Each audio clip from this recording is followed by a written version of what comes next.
Hi, folks. I hope y'all had a great weekend. We're starting strong mathematical induction today. Let's get started. So, what we've talked about before is proof by mathematical induction, which is an implementation of this argument structure. We establish a base step that the first premise in a statement sequence is true, and then the inductive step, which says if the kth term in a sequence is true, then the k plus first term in the sequence is also true. And then we can conclude that all of the terms in the sequence are true. And the analogy is that of thinking of all the propositions in the sequence as dominoes. This says that anytime the kth proposition is true, then the k plus 1 proposition is also true. That each proposition pushes the next one in front of it. And then all we have to do then is push the very first one to get them all to be true. That's the idea. And then we have seen that sometimes we can modify this if we need to have two base steps, because we're using some kind of recursion that recurs back 2 steps to make the calculation work. Well, we can do that. We just have to then set up the inductive step to match with that base step, so that we're assuming that it takes 2 dominoes to knock one down in front of it, and then we have to push 2 dominoes when we begin.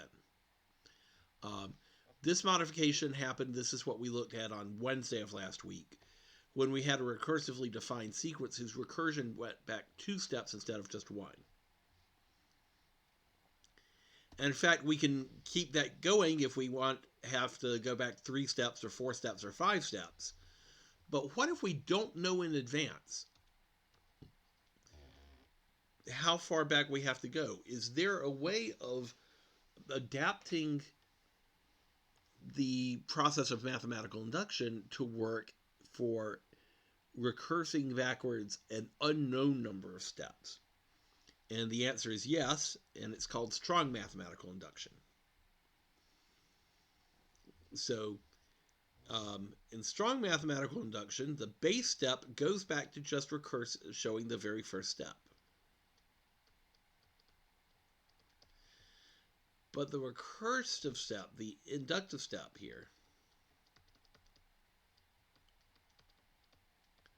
is a little bit more complicated. It says that the first step is enough, the first premise is enough to push down the second premise.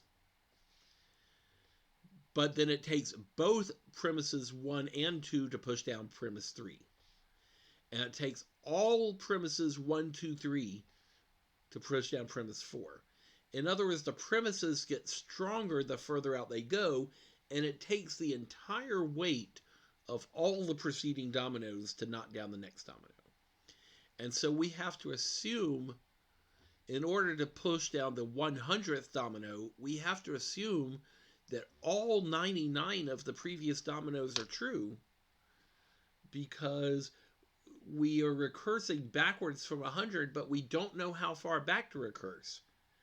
And so we can't just assume that the last one is true or the last 2 are true. We have to assume that all of the last 99 are true, because we don't know how far back we have to go. This is much more difficult than the regular induction, because we have to make a gigantic assumption here, that no matter how far back we have to recurse, all of those previous dominoes have already fallen. They're all true. And then we can go ahead and knock down the k plus first domino. That's the idea.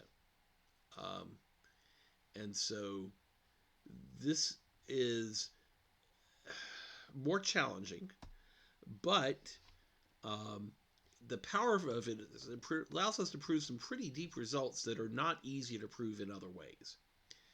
Okay? The difference between the strong mathematical induction and just regular mathematical induction is the way that the assumed part of the inductive step is worded. We have to assume that pi is true for all values of I up all the way between 1 and k, so that we're prepared for any amount of recursion. Okay? So here's an example. Let's prove that all positive integers can be written in binary. That is, that any positive integer n can be written into form, and I'll start from the right here, the ones digit plus some number times 2 plus some number times 2 squared plus some number times 2 cubed times some number times 2 to the d minus 1 plus some number times 2 to the d, where the coefficients are always either a 0 or a 1. For example, the number 11 in binary is 1011. That's 8 plus 2 plus 1. That's 1 times 2 cubed plus 0 times 2 squared plus 1 times 2 to the first plus 1 times 2 to the 0. That's what we mean. So we want to prove that all positive integers can be written in binary. Okay? So let's look at the base step.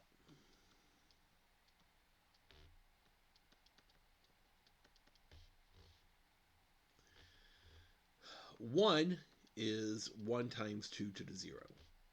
And so 1 can be written in binary.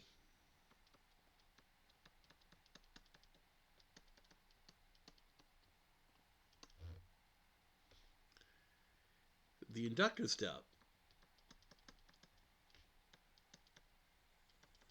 is assume that k is a positive integer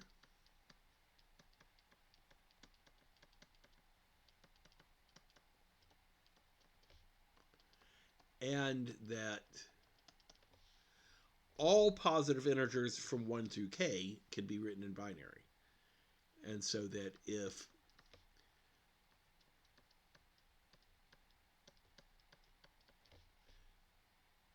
j is an integer anywhere between 1 and k,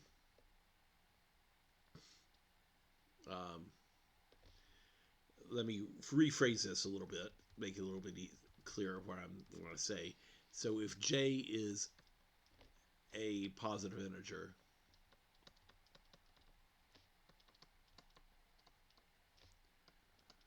with j being at least 1 and less than k,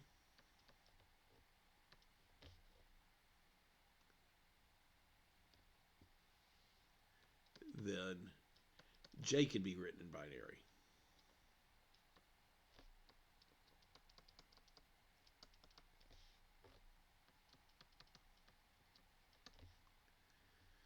So we've assumed that k is a positive integer. All of the numbers from 1 up through k can be written in binary. What we now want to show is that k plus 1 can be written in binary. Okay.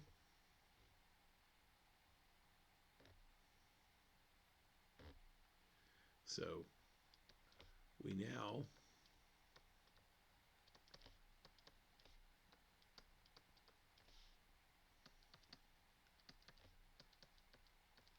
k plus 1 can be written in binary.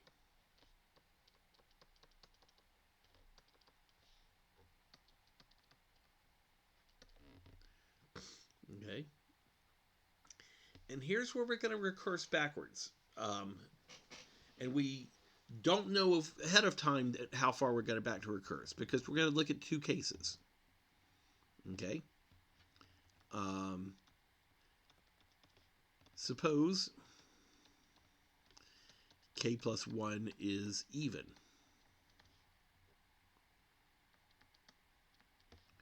Then that means there is a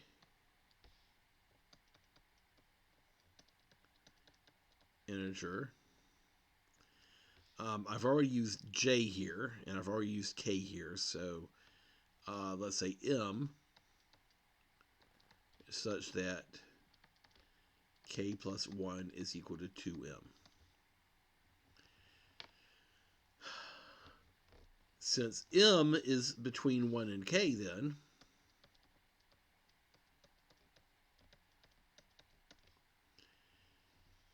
m can be written in binary.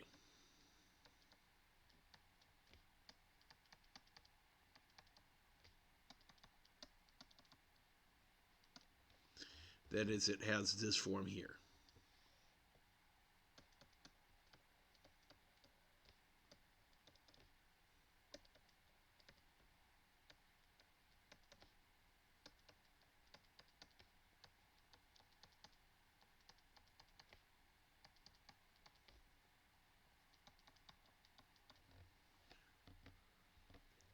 And since k plus 1 is 2m, then k plus 1 is equal to 2 times m, which is 2 times all of this stuff, which is, if I multiply this by 2, I get bd times 2 to the d plus 1, plus bd minus 1 times 2 to the d, plus b1 times 2 squared, plus b0 times 2. And I'm done, but I'll go ahead and write plus 0 times 1. That there is a 0 on the end now. And therefore, k plus 1 could be written in binary.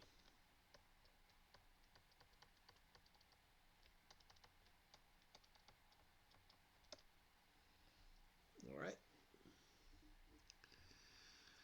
Oh, but we still have a second case here. This is the case where k plus 1 is even. We need to make some room to let a case where k plus 1 is odd.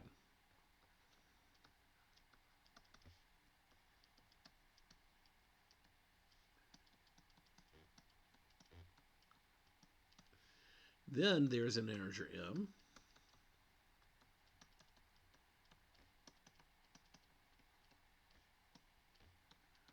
such that k plus 1 is equal to 2m plus 1. Well, since 1 is less than m is less than k, we're going to recurse back to m again. M can be written in binary.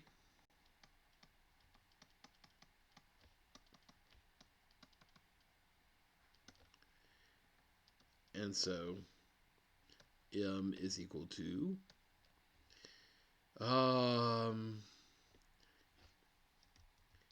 b sub d times 2 to the d plus b sub d minus 1 times 2 to the d minus 1 plus dot dot dot times b sub 2 times 2 squared plus b sub 1 times 2 plus b sub 0. Well, then 2k plus 1 is equal to, or sorry, k plus 1 is equal to 2m plus 1, which is 2 times all of this, bd times 2 to the d plus 1, plus bd minus 1 times 2 to the d, plus b2 times 2 cubed, plus b1 times 2 squared, plus b0 times 2, plus 1. And this is the last binary digit. All these digits are up there. And so k plus 1 can be written in binary.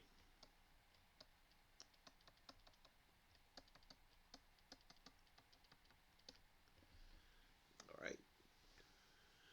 Notice that all of the other parts that we've learned from proving things are still there. We still have an identification of the assumed statement from the case, we might want to say assume instead of suppose.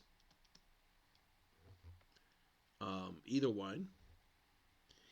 And then we state what the definition of k plus 1 being odd means. And then we apply the definition of, what's going on about being written in binary and do some calculations to show that k plus 1 can also be written in binary. If we go back to here, I'm using suppose. We could also use assume, either one.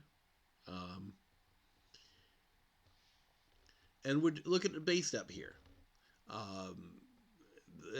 We have a base step, we have an inductive step. The difference between regular induction and strong induction is because we're not recursing back from k minus 1 to k. We're recursing from k minus 1 all the way to m. And m is roughly half of k minus 1, of k plus 1. If k plus 1 is even, it is exactly half. If k plus 1 is odd, then 2m plus 1 is k plus 1, so it's a little bit less than half in that case. But we're recursing back to a point where we don't know in advance how many base steps are going to be necessary. And so we assume that they all are necessary, and then we're covered no matter what. All right? So let's move on. Let's prove that every integer can be written as a product of its prime factors. And we say that a number that is prime is just a product of one factor. So for example, 12 is 2 times 2 times 3.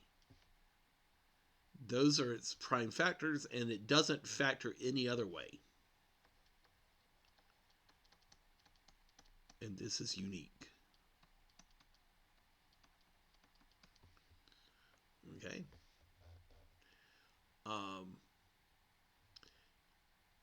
13, on the other hand, is just 13. And that's the only way to factor 13. This is the only way to factor 12 into primes. Okay. 14 is 2 times 7, and so on and so forth. All right. So let's look at the base step. The base step is n equals 2. So assume n equals 2. Then 2 is prime. And so 2 equals 2 is its prime factorization.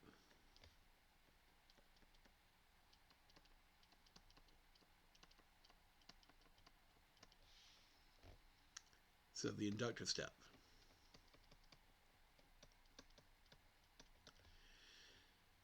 So what we start with for the inductive step is let k be a positive integer. I don't have to say positive because I'm going to say that it's greater than or equal to 2. Let k be an integer greater than or equal to 2. That makes it positive. And assume that for all integers j, with 2 less than or equal to j less than or equal to k, j has a unique prime factorization.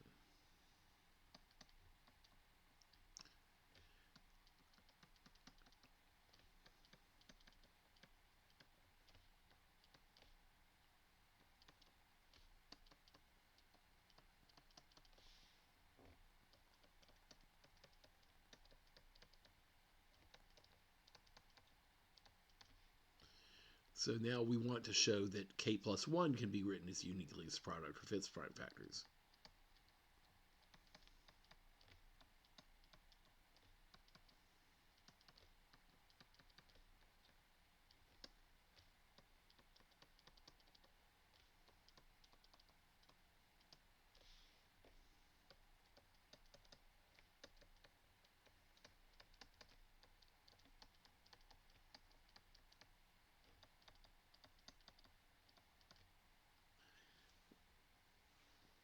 So again, we're going to do two cases here. Case 1. Assume k is prime.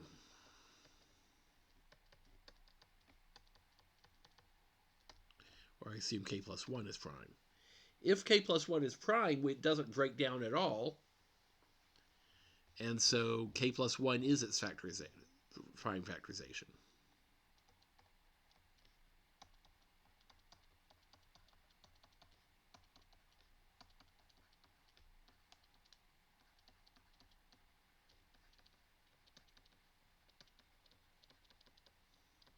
That's what we said here. A number that is itself prime is a product of just a one factor. Case 2, assume k plus 1 is composite.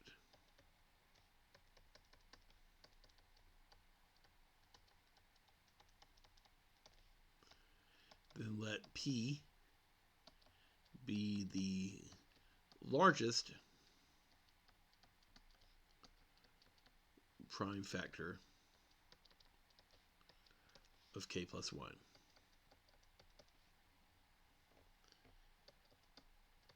Then k plus 1 is equal to p times a for some integer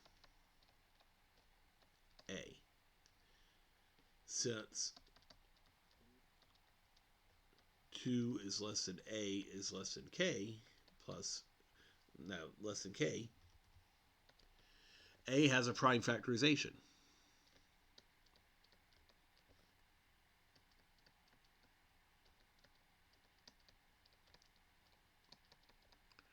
Here's where I'm using the inductive part of the step. A is smaller than k plus 1 because we have factored out a p from it. But we don't know how much smaller because we don't know how big p is. P is a prime factor, but we don't know what prime factor it is. And so we didn't know how far back we had to recurse to get that a had a prime factorization. And so we assumed that all of the possibilities had a prime factorization. Okay? In fact, not only does a have a prime factorization, it has a unique prime factorization. And then p times that factorization will be a unique prime factorization for k plus 1. I'm out of space here. Then p times that factorization is a unique factorization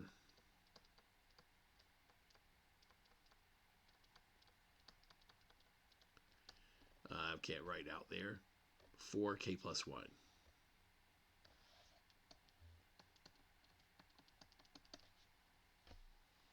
Sorry I had to squeeze all that in.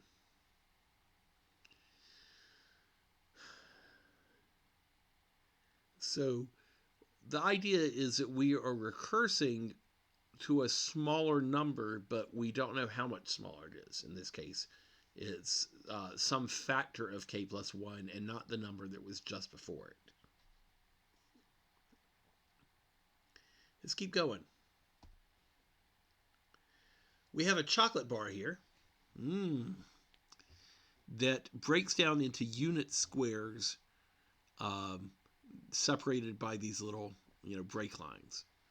And we want to show that if the number of bits of chocolate here are n times m, that it takes n times m minus 1 breaks in order to completely break this down to this bar. Let me show you a couple of examples. If we had a 1 by 3 bar of chocolate, then it would take 2 breaks. Have to break it here and have to break it here in order to get units. And 2 is the same thing as 1 times 3 minus 1.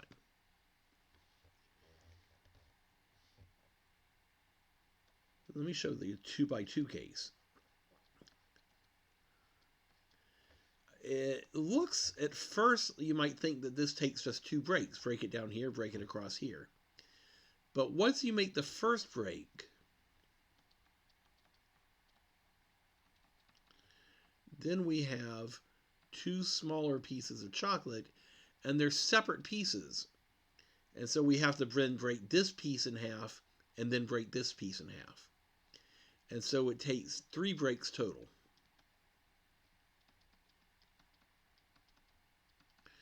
One to split the original piece into 2, then once to split this piece, and then once to split that piece. And so that's the same as 2 times 2 minus 1. Okay? All right. So, in general, how would we prove that the number of breaks required is n times m minus 1? Well, we would have to start with the base step, and the base step would be that there's just 1 piece of chocolate.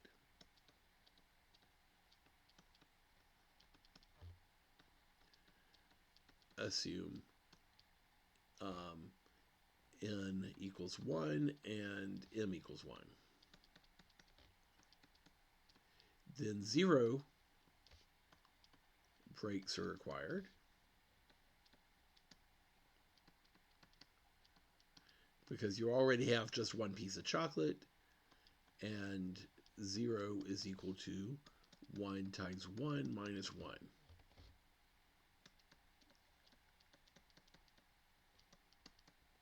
All right. So then for the inductive step, let m and n be positive integers.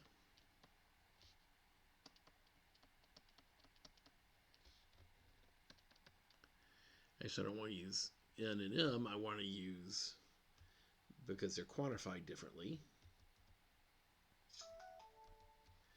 let's say j and k.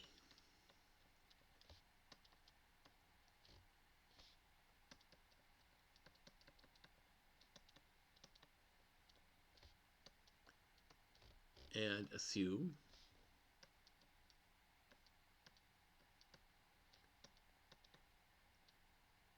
that if, all right, I need some more letters. I've used N, M, J, K, so let's say G and H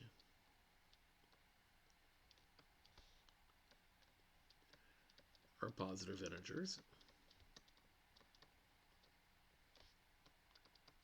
with 1 less than G, less than J, and 1 less than H, less than K, then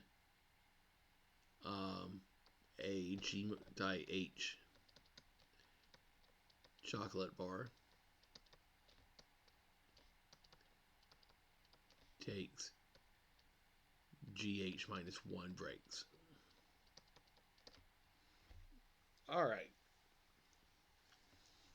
And so now we want to start with a bigger chocolate bar. Okay? That's going to be the idea.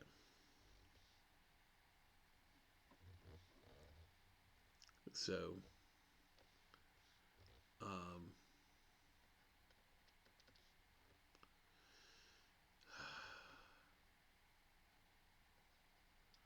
all right.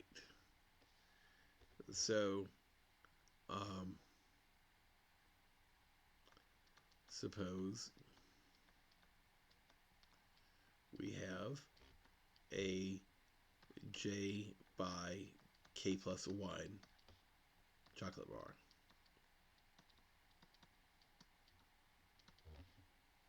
Okay? So we're making the chocolate bar 1 bigger in the k direction. We could also have made the chocolate bar bigger by 1 in the k direction, j direction. And so, because I don't want to have to show that case separately, I'm going to say suppose, and here's where I'm going to use without loss of generality. I'll go ahead and write this out here.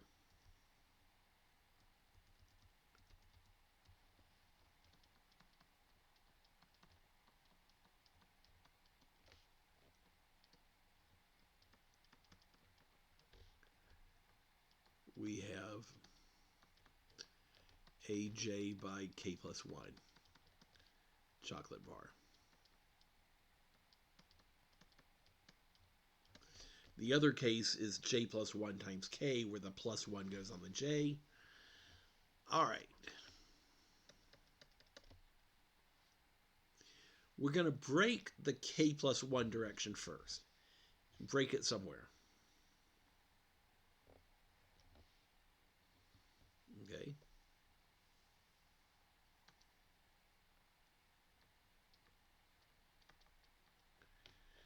Break the bar into two smaller pieces, J times A and J times K plus 1 minus A.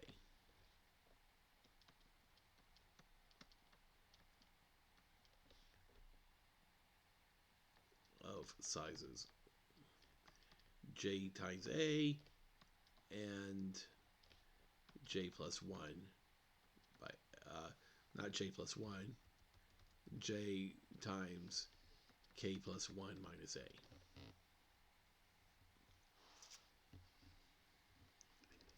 All right. Since A and K plus 1 minus A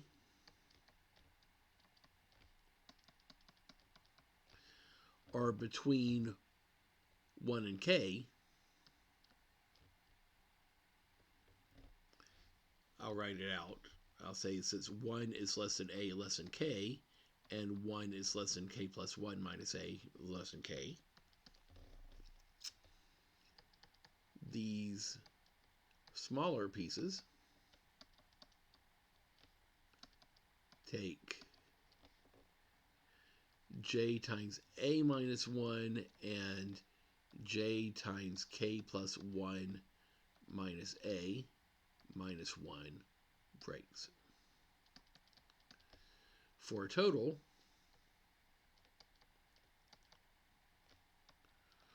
of JA minus 1 plus J K plus 1 minus A minus 1 plus 1 for the original break.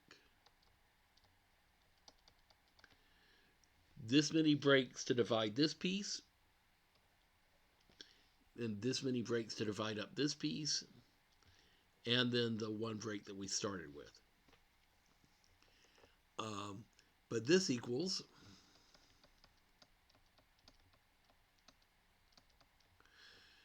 this JA will cancel out with this JA.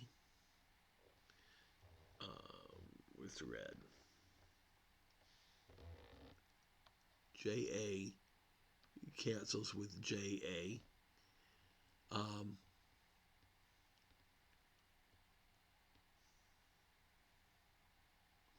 And this negative 1 cancels with this positive 1. And what we're left is J times K plus 1 minus 1. Which is exactly the step that we want. J times K plus 1 minus 1.